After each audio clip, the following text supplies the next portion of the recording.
Well, have you been shopping for a lawnmower lately? You know, last year the interest was with mulching mowers. Well, this year all the interest is with electric mowers. Now, the changes in mowers are coming about because of all of the interest with the environment. And you might be asking, how can an electric mower really benefit the environment? Well, according to the manufacturers, they tell us that there's actually less emission with carbon dioxide in using an electric mower. And also there's less demand on some of our fossil fuels because we have less energy consumption. So those are a couple of the big selling points that are coming out with these particular type of mowers. Now, at the present time, there's only a couple of electric mowers out on the market, and that would be the Black & Decker type and also the Ryobi. And I want to kind of give you some of the pros and cons of each of them. The Black & Decker is one that we have the most experience with here at the Studio Gardens as far as trying it hands-on. And what I'd like to tell you about it is most people associate an electric mower with an extension cord, and there's not anything with that according to this particular manufacturer because we're using a battery charge mower. Now, the battery is actually an electrolyte type battery. It will run up to 10,000 square feet or about a ½ acre per charge. The battery is sealed, and what that means is that there's no risk of leaking with the battery. Also, it's nice to know that you can charge up to about 80% of the battery in only 3 hours. And also, most of us, when we think of battery charging, we think of a memory storage. Well, there's not anything with that one. You don't have to run it all the way down before you charge it again, so you don't have to worry about the battery charging at fewer and fewer hours. Also, the manufacturer says a battery will last about 7 years and that it costs only 2 to 3 cents in electrical cost for each mowing. So again, there's not a great increase in our electric usage. Now, the thing that's nice about this particular mower too is it has a safety key here that when you're through mowing, you want to remove that. And then when we pull the lever, you can see that it won't start. And also, when you charge it, the charger is separate from the lawnmower, so you just set it on top here with your plug-in source, and there's only one way it can plug in. And the light over here, you'll see, is actually red, and when it's charged, it turns green. And that's one way to know that it's charged to its capacity. And again, that can take anywhere from 3, 4, maybe 5 hours. So that's the particular way that you would charge this one.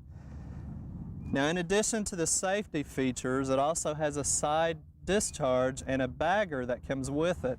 Now remember, we very seldom bag our clippings out here unless we want to actually use them for the compost. Most of the time we try to mow at the 1/3 rule and just let them fall back on the ground. So very seldom would we use this particular bagger. But the thing that I think most people would expect with a mower like this is that it's going to be a little bit lighter in weight, and really that's not the case. It still weighs about 60 pounds, which is comparable to a 3.5 horsepower gas-powered mower. The other thing is too that you'll notice the decking is not metal and it's not painted, it's more of a plastic, so there's no problems with peeling or corrosiveness.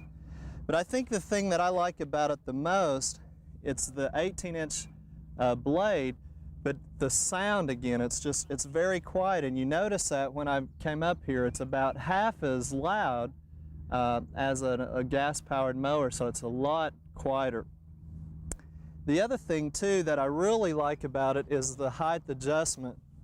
There's a knob inside here that you just kind of push, and you just raise it up and down, and it gives you the level over here. Now, of course, I don't think it really, from what we could tell, coincides with 1, 2, 3, or 4 inches. We'd still want to mow it and then measure it with a ruler to try to figure out what that height would be and then coincide it. But I mean, it's so easy to change the mowing height. That's really one of the selling points about it. Now, there are some downfalls, of course. One of those would be that because of the electric type mower, if you let the grass get a little bit too tall, it will clog up easier, and so you have to go at a pretty normal pace. You can't push it too fast, but that's alleviated if you'll mow at the appropriate time and not let the grass get too tall. The cost could be a little bit prohibitive for some individuals. They average around $400 retail, And again, it's not self-propelled, but that's the reason I like them, because it's one way to get out and get active and exercise in the garden.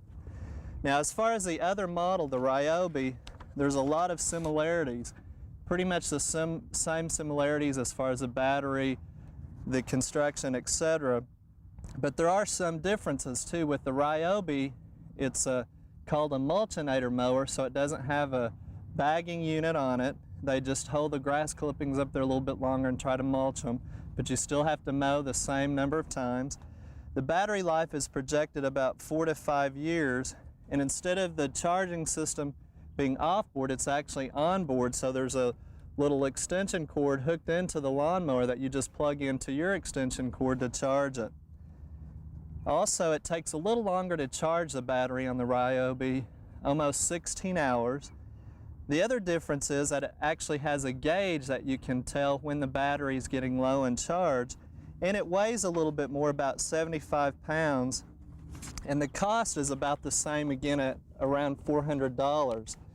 So again, I think there's a lot of new safety features that are being incorporated in these new mowers, a lot of easy use options. Again, if energy efficiency is what you're looking for, next time you're out shopping for lawnmowers, be sure and give these a look, because there's a lot of options now when you're searching for lawnmowers.